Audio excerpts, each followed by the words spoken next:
সরস্বতী পুজো শেষ হয়ে গেছে, কারণ সরস্বতী পুজো শেষ না হলে যেহেতু আমরা কুল খাই না, আর আজকে চলে এসেছি কুল মাখা খাবো বলে কুল গাছের এখানে। মামা লাঠি দিয়ে এতক্ষণ পারছিল, তারপর গাছে উঠে ঝাঁকি দিল। বেশ এই কয়েকটার মতো আমরা কুল পেরেছি।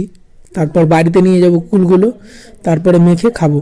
আর বাড়িতে এসেই কুলগুলো ধুয়ে পরিষ্কার করে বোটাগুলো ছাড়িয়ে নিচ্ছি আমি আর মামা।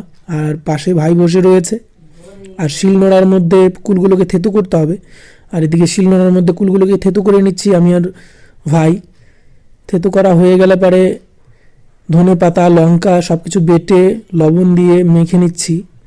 তারপরে খেয়ে দেখবো কেমন হয়েছে। আর কুল মাখাটা খুব টেস্ট হয়েছিল। আর এই দেখো এত সুন্দর লাগছিল কুল মাখাটাকে দেখতে। ভাই মামা সবাই খাচ্ছে, আমিও একটু টেস্ট করে দেখবো কেমন হয়েছে। আমি খুব একটা বেশি খাই না টক। আর এদিকে খেয়ে দেখছি কেমন হয়েছে। ভিডিওটা আজকের মতো এখানেই শেষ করছি।